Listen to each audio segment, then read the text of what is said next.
Hola chicos. Bueno, lo primero que es un gusto veros, aunque sea de forma virtual, y que siento mucho, bueno, no es culpa de nadie, ¿no? Pero esta situación tan rara en la que estamos todos inmersos.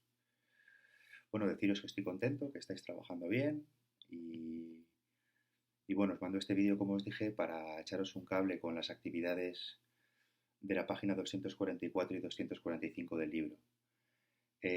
Me dijo Maite que habíais empezado a ver el pensamiento de Marx. Entonces, bueno, no voy a explicar a Marx, simplemente algunas pinceladas y seguir un poco los textos para echaros un cable a la hora de hacer las actividades. Bueno, lo primero, son tres extractos del Manifiesto Comunista y lo que me interesa, bueno, que saquemos de estos textos es cierta idea de lo que entiende Marx por materialismo histórico. Lo primero, deciros, cuando Marx habla de sociedad o sociedades en la historia, ya sea la sociedad neolítica, la sociedad asiática, el feudalismo, utiliza un concepto técnico, lo llama modo de producción. Cuando hablamos de sociedades, hablaremos de modos de producción. Modo de producción asiático, modo de producción feudal, modo de producción capitalista o comunista. Entender sociedad. Bien, dicho esto, eh, para Marx, toda sociedad tiene como dos niveles, ¿vale? Eh, un nivel inferior, si queréis, que él llama infraestructura, y un nivel superior que llama superestructura. Vale, vamos a ver qué quiere decir con esto. Eh, la infraestructura podríamos identificarla con la palabra economía, economía. Pero ojo, y quizás a esto os ayude lo que vimos en el primer trimestre respecto del concepto de economía en Aristóteles. Economía la entendemos hoy bien entendida, como, pues, como el mercado de valores, como el mercado laboral, y eso es la economía. Pero también en un sentido más primario, ya lo vimos en el primer trimestre, acordaros, era la forma humana que tenemos de habérnoslas con la necesidad natural, con conseguir abrigo, con conseguir comida, con satisfacer las necesidades básicas. Y es verdad que esta forma varía con la historia. No es lo mismo cómo funcionan en la sociedad neolítica, eh, yo que sé, cazadores, recolectores, a luego más tarde cuando los seres humanos se hacen agricultores, ganaderos, etc. No es lo mismo la forma de producción feudal, ¿no? Con esa sociedad estamental, ¿no? En la que están los campesinos, el clero, la aristocracia, a nuestra sociedad. Simplemente esto. Ahora, mmm, la superestructura que se construye sobre esta infraestructura económica es, bueno, no solamente las instituciones, sino todas las formas de pensamiento que cada sociedad tiene. El uso del lenguaje, cómo sentimos, cómo pensamos. Vale. Es verdad que estas formas humanas de pensamiento, sentimiento, de lenguaje, se constituyen en, bueno, pues en instituciones. Vale. Lo siguiente que tenéis, yo supongo que de esto Maite hablaría con vosotros. La siguiente idea que tenéis que tener en cuenta es que, y esto es muy importante, en última instancia, la superestructura, las instituciones, lo que pensamos, lo que decimos, lo que sentimos, en última instancia depende, y esto es la gran idea de Marx, la idea original de Marx, depende de esta infraestructura económica. Es decir, que la economía no solamente produce bienes, servicios para satisfacer necesidades, sino que también produce, y esto es interesantísimo, formas de subjetividad, formas de subjetividad. Cómo pensamos, cómo hablamos, cómo interpretamos el mundo. Es decir, que si pudiéramos coger una máquina del tiempo e irnos al neolítico y entablar una conversación con un humano del neolítico, las diferencias que podríamos decir culturales, las diferencias entre lo que decimos y pensamos y sentimos, para Marx no son casuales. No. Y no tienen que ver con una evolución moral o con un progreso de la razón, no, no. Tienen que ver con que aquellas personas producían económicamente no solamente bienes y servicios, sino las condiciones de vida, producían la vida, ¿no? De una manera diferente a la nuestra. Bien. Dentro de la infraestructura podemos diferenciar fuerzas productivas, que son todos los elementos con los que cuenta una sociedad para producir riqueza, pero riqueza en todos los sentidos, riqueza también cultural. Eh, pues aquí podríamos entender elementos económicos, la tierra, la tecnología, también el trabajo humano. Vale, por un lado las fuerzas productivas. Siguiente concepto importante dentro del materialismo histórico. Esto nos lleva a que estos elementos, a pensar que estos elementos no están tal cual. La tierra, por ejemplo, no se trata igual ahora yo qué sé, por ejemplo, en el feudalismo, ¿no? Si tú te vas a, no sé, a El Ejido, ¿no? Donde están estos grandes invernaderos, esta producción no agrícola española, pues ves que la forma de producir es muy diferente, muy diferente. Hay tierra, sí, hay trabajo, sí, pero las relaciones entre la tierra y el trabajo son muy diferentes de las que pudiera haber, por ejemplo, en una sociedad feudal. Esto nos lleva a pensar en, vale, hay fuerzas productivas, pero ¿cómo se relacionan? Es el siguiente concepto importante, relaciones de producción. Es decir, el papel que juega cada fuerza productiva, ¿no? Y cómo se relaciona con otras fuerzas productivas. En nuestro ejemplo, el papel que juega la tierra para cultivar y cómo, ¿no?, se organiza el trabajo para cultivar esa tierra. Vale. Aquí podríamos hablar de racionalización, de división del trabajo y también, y esto es lo importante para el texto, de división en clases. De división en clases. Por ejemplo, en el feudalismo había un señor feudal que tenía las tierras, ¿no? Y en esas tierras se permitía a los campesinos vivir a cambio, pues bueno, pues de ciertos privilegios, impuestos, etcétera. Vale. Hoy, si os fijáis, por ejemplo, esas relaciones de producción son muy diferentes. Hoy ya no hay campesinos y terratenientes. Lo que tenemos es trabajadores de un mercado laboral, ¿no? Y dueños de los medios de producción. No voy a ahondar en esto, simplemente deciros que hay diferencias. Lo que me interesa, porque es parte del primer texto, es que dentro de esas relaciones de producción, eh, bueno, pues hay siempre, podemos identificar siempre una relación entre propietarios de los medios de producción, ¿no? Y no propietarios de los medios de producción, ¿no? Entre poseedores de los medios de producción y desposeídos de los medios de producción. Vale, pues con esto vamos al primer texto. Nos dice Marx. Texto 1, la lucha de clases. Nos dice: la historia de las sociedades hasta el día de hoy es la historia de la lucha de clases. Libre y esclavo, patricio y plebeyo, señor y siervo, maestro y oficial, en suma, opresores y oprimidos, han estado y están enfrentados entre sí. Han mantenido una lucha interrumpida, ya oculta, ya abierta, una lucha que en todos casos terminó con la transformación revolucionaria de toda la sociedad o bien con el hundimiento conjunto de la lucha de clases. Bueno, tenéis el texto y supongo que lo estáis leyendo conmigo. Pero bueno, la primera idea importante, nada más, en la primera línea, ¿vale?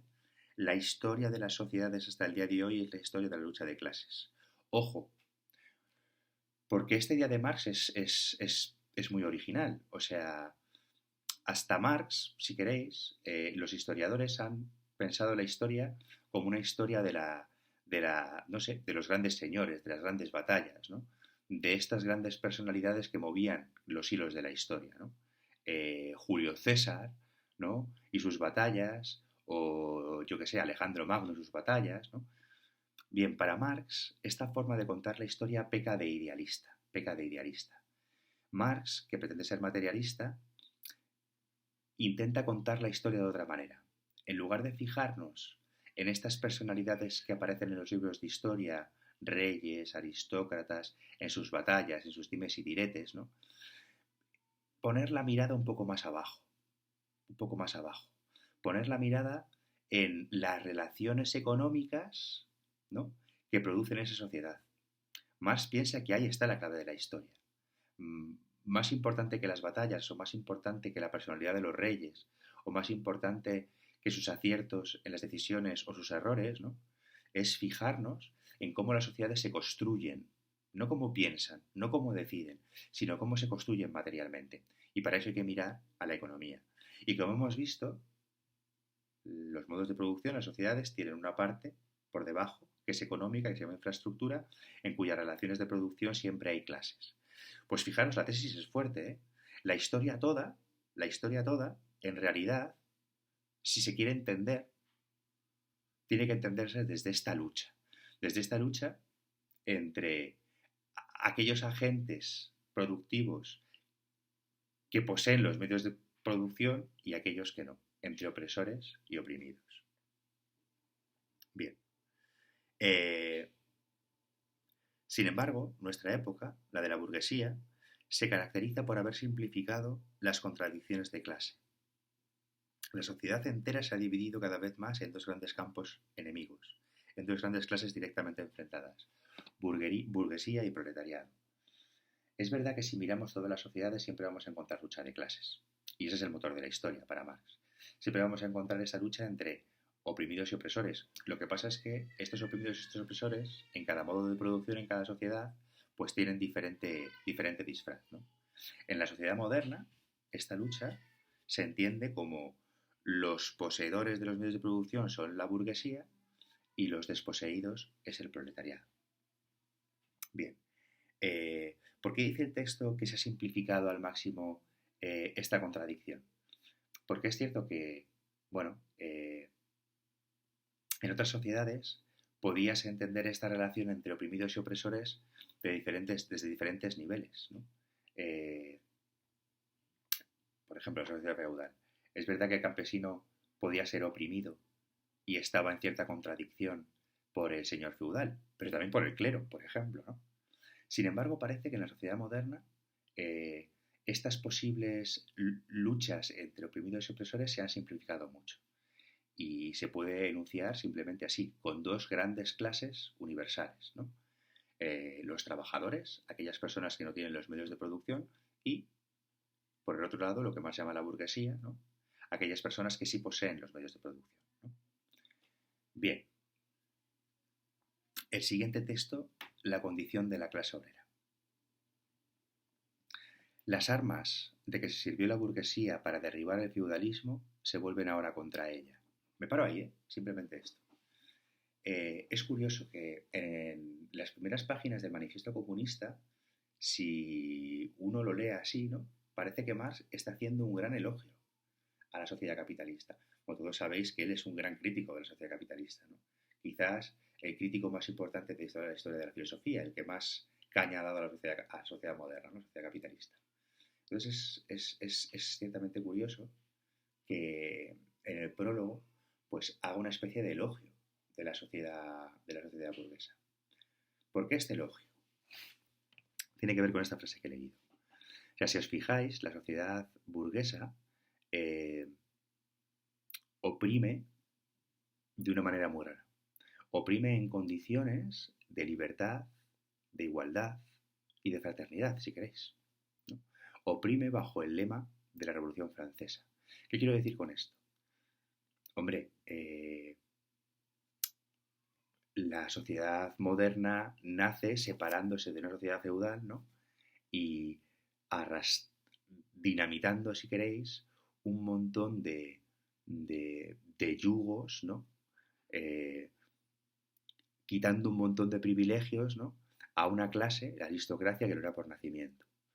Es decir, en la sociedad moderna, por ejemplo, pues todos somos en principio iguales. Tú eres burgués, yo soy proletario, tú eres rico, yo soy pobre, pero oye, tenemos igualdad de derechos, cosa que en el feudalismo no pasaba, ¿no?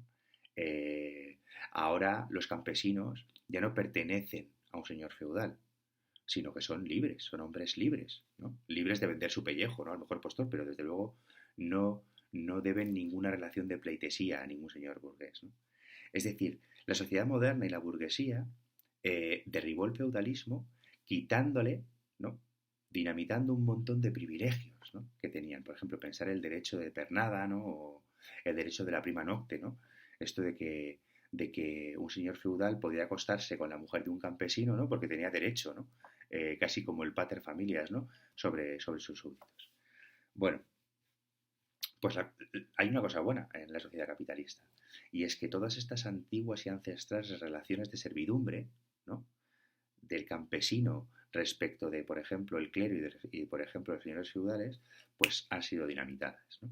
Y ya no hay señores feudales y ya no hay campesinos que les deben pleitesía, lo único que hay es hombres libres en dos clases, aquellos que tienen medios de producción, ¿no? Y aquellos que no los tienen, es decir, obreros y burgueses. Pero fijaros, las armas de que se sirvió la burguesía para derribar al feudalismo se vuelven ahora contra ella. Vale. ¿Por qué dice esto Marx? Porque cuando la burguesía liberó a los campesinos de las relaciones feudales, lo que hizo fue transformarlos en obreros, ya no en campesinos, sino en obreros. Pero, ¿por qué se vuelven contra ella? Bueno, porque justamente estos campesinos hechos obreros, ahora, son los que se sienten oprimidos y ahora son los que van a armar toda una lucha política contra la burguesía. Es decir, podríamos decir, obrero igual a campesino liberado de sus servidumbres. Uy, qué bien. Pero ahora viene la frase, pero ojo, liberados de esas servidumbres, pero anclados a otro tipo de opresión. La opresión de la fábrica, la presión del trabajo en unas condiciones insalubres, la presión de unas jornadas laborales inmensas, otro tipo de presión, que según Marx terminará haciendo que estos obreros se asocien entre ellos, ¿no? E intenten derrocar, ¿no?, a la burguesía del poder. Vale. Sigo, ¿eh? Pero la burguesía no ha forjado solamente las armas que deben darle la muerte. Ha producido también los hombres que manejan esas armas, los obreros modernos, los proletarios. Es lo que acabo de decir. O sea, al liberar al campesino de sus servidumbres, al quitarle y expropiarle el campo y llevarle a la ciudad a trabajar en la fábrica, le has liberado de ciertas cosas, pero también le has transformado en otra, en un obrero, en un proletario. Y para Marx son estos proletarios los que van a plantar cara, ¿no?, a la opresión de la sociedad capitalista. Con el desenvolvimiento de la burguesía, es decir, del capital, se desarrolla el proletario, la clase de obreros modernos, que no viven sin la condición de encontrar trabajo y que no lo encuentran si su trabajo no acrecienta el capital. Vale, esta frase también me parece interesante. Fijaros, hemos dicho que la sociedad moderna se inaugura después de la Revolución Francesa, ¿no?, bajo la bandera de la igualdad, la libertad, la fraternidad, y en cierta manera es así, si lo comparamos con la sociedad feudal, por ejemplo. Estos campesinos que eran súbditos o siervos de un señor feudal fueron echados de sus tierras, ¿no?, expropiados, ¿no?, y en esa expropiación les dijeron, eres libre. No es que te expropie, es que ya eres libre, ya no perteneces a un señor feudal. Ahora, como no perteneces a un señor feudal, vete de mis tierras, ¿no? Yo no te exijo el derecho de la prima nocte, yo no te pido ningún impuesto, pero entonces vete de mis tierras, ¿no? Te libero de esa servidumbre, ¿no?, pero te quito, como es normal, el derecho a vivir en la tierra de tu familia. Tú antes pagabas impuestos, es verdad, y las tierras eran mías, pero tú tenías el derecho de usufructo y podías trabajarlas y al menos vivir, ¿no? Ahora no. Ahora imaginaros, ¿no?, esta masa de campesinos expropiada se tiene que ir a las ciudades a buscarse la vida. Y ahora, ¿cómo pueden sobrevivir? ¿Cómo pueden sobrevivir? Pues no les queda otra que entrando en un mercado laboral. Es decir, que no viven sino a condición de encontrar trabajo. Y su trabajo no va a ser válido a no ser que consiga, como es lógico, acrecentar el beneficio del patrón. Estos obreros, obligados a venderse diariamente, son una mercancía como cualquier artículo de comercio. Esto es una cosa, chicos, que a veces nos pasa desapercibida, pero cuando hablamos de mercado laboral, al mercado laboral que vais a ir cuando acabéis el bachillerato, cuando acabéis la universidad, no nos damos cuenta de lo que significa. Marx está diciendo esto. O sea, los obreros lo único que tienen para poder sobrevivir son sus capacidades de trabajo, sus competencias, como diríamos hoy, ¿no? Sus habilidades, ¿no? Y estas competencias, habilidades, ¿no? Destrezas, aparecen en el mercado laboral como una mercancía más, como una mercancía más. Para nosotros es muy normal, pero para Marx es sorprendente, porque el trabajo nunca había sido esto, ¿no? El trabajo había sido algo muy importante, pero desde luego no era una cosa con la que se comerciaba. Bien. Eh, Sufren, por consecuencia, todas las vicisitudes de la competencia, todas las fluctuaciones del mercado. Fijaros, ¿no? La palabra recursos humanos. Cuando vosotros tengáis que ir a hacer una entrevista de trabajo, tendréis que pasar una serie de entrevistas y fijaros, ¿no? El departamento que hace esas entrevistas, que selecciona el personal, se llama recursos humanos. Recursos materiales, ¿no? Y recursos humanos. Pero Marx está haciendo hincapié en algo que hoy nos parece lo más normal, ¿no? Pero que en realidad no es así. Es solo normal en nuestra sociedad. Es decir, que el trabajo de las personas sea igual que una cafetera. Es decir, una cosa que se compra y se vende. Exactamente igual. Y por tanto, esté sujeto a las fluctuaciones del mercado. Vale. La introducción de las máquinas y la división del trabajo, despojando a la labor del obrero de todo carácter individual, le ha hecho perder todo atractivo. Es que, vale, vamos a ver si lo entendemos con un ejemplo. Eh, Vamos a comparar, ¿no? Vamos a comparar un artesano que trabaja manualmente y fabrica, por ejemplo, espadas, ¿no? En el medievo, a un trabajador que está en una cadena de montaje produciendo también espadas, ¿no? En la sociedad moderna.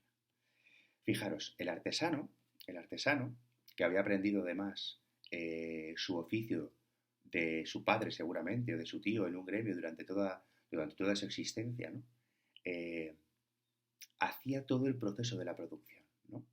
Buscaba el acero, tallaba el mango, es decir, era como, eh, ¿cómo decirlo?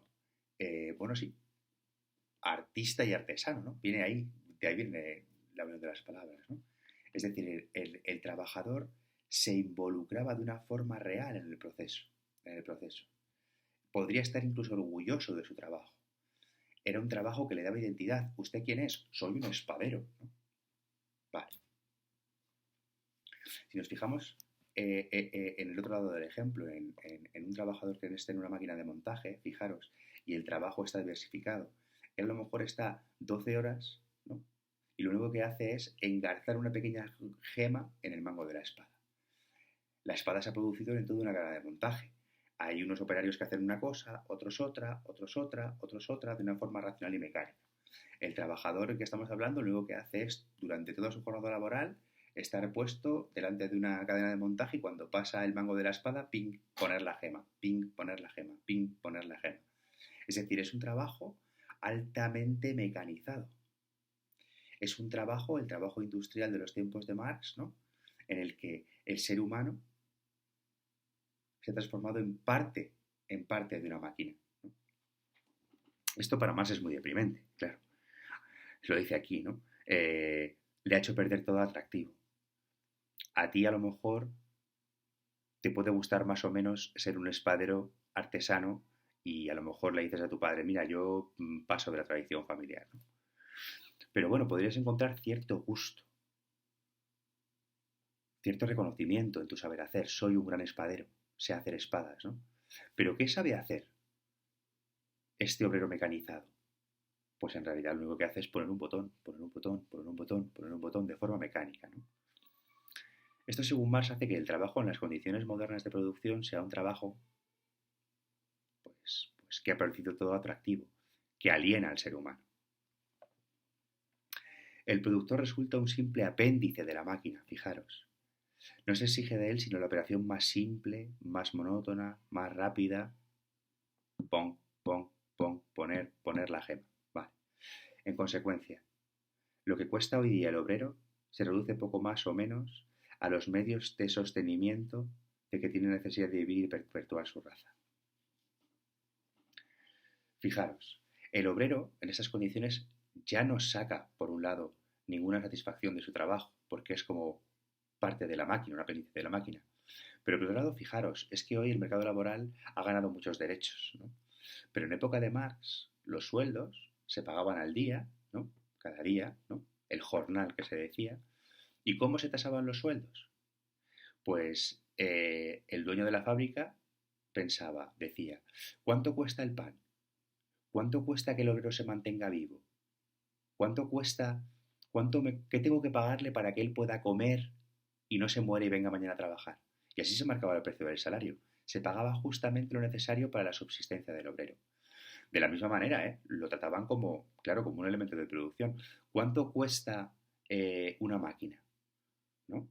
Voy a economizar gastos, ¿no? Bueno, el obrero es un gasto más, un recurso productivo más, recurso humano, sí, pero un recurso productivo más. Y esto es muy fuerte, ¿eh? Si hoy tenemos sueldos más holgados, ¿no? Tiene que ver por la lucha de los derechos sociales y de los derechos de los trabajadores, pero en principio el capital funcionaba así. Yo te pago lo justo para que no te mueras y puedas venir mañana a trabajar. Eh, no son solamente esclavos de la clase burguesa, del Estado burgués, sino diariamente, a todas horas, esclavos de la máquina, del contramaestre y, sobre todo, del mismo dueño de la fábrica. Cuando más claramente proclama este despotismo la ganancia como fin último, más mezquino, odioso y exasperante resulta. Claro, fijaros, es que en estas condiciones, el trabajo, eh, hombre, trabajar siempre es una pena, ¿no? Como si te gusta el trabajo, pues un poquito menos, ¿no? Pero en esas condiciones, para más, el trabajo ha perdido cualquier aliciente, cualquier aliciente. Por el lado monetario se pagaba lo mínimo, pero por el lado de lo que te aporta a nivel individual, ¿no? Cómo te puedes realizar como persona, un trabajo absolutamente maquinizado, un trabajo en el que, como dice el texto, ya no solamente eres esclavo de tu patrón, eres esclavo del movimiento maquínico de la cadena de montaje, ¿no? Bueno, son unas condiciones muy duras, muy duras. Vamos al texto 3. Las ideas dominantes. Las acusaciones dirigidas contra el comunismo, planteadas desde los puntos de vista religiosos, filosóficos e ideológicos en general, no merecen un examen más detallado. Ahora veremos por qué. Hace falta profundo conocimiento para comprender que al cambiar los hombres sus condiciones de vida, su existencia social, cambian también sus representaciones, sus visiones y conceptos, en una palabra, su conciencia. ¿Qué otra cosa demuestra la historia de las ideas sino que la producción intelectual cambia de forma con la material? Las ideas dominantes de una época nunca han sido otra cosa que las de la clase dominante. Eso es lo que decíamos al principio, fijaros, fijaros. La historia de la humanidad no es la historia de las ideas, es la historia de la producción material de la vida. Es al revés, es al revés. El texto está diciendo, hombre, claro, la gente es muy crítica con el comunismo. La gente critica el comunismo desde la religión, desde la filosofía, ¿no? Pero ¿por qué lo hacen? ¿Por qué lo hacen? Bueno, porque la infraestructura de la sociedad moderna, el modo de producción de vida y subjetividad de la sociedad moderna, lo que hace es generar unas ideas, no cualquier ideas. Y estas ideas son las ideas que perpetúan la sociedad capitalista. Entonces, claro que la gente es crítica con el comunismo, pero es crítica no porque el comunismo sea bueno o malo, sino porque la propia infraestructura de la sociedad moderna, ¿no? Permite ciertas ideas y no permite ciertas otras. Eh, Diría Marx, ¿cómo puedo convencer a la gente a la gente que está en contra del comunismo, ¿no? De que el comunismo no es malo? Bueno, desde luego no en una clase teórica, no aquí hablando con vosotros, desde luego no con un librito, no. Hay que cambiar la infraestructura, hay que cambiar las relaciones sociales de producción. Son estas relaciones sociales de producción, es esta infraestructura la que genera lo que pensamos, lo que decimos, lo que opinamos, lo que valoramos, ¿no? Claro, las ideas dominantes de una época nunca han sido otra cosa que las de la clase dominante. Claro, claro. Bueno, chicos, no lo sé. Estas condiciones de la clase son muy complicadas. Espero haberos ayudado. De todas formas, no pretendía responder las preguntas. leer los textos con calma y contestar la pregunta 1, 2, 3, 4, 5 y 6. Bueno, en breve tendréis noticias mías. Un saludo, chao.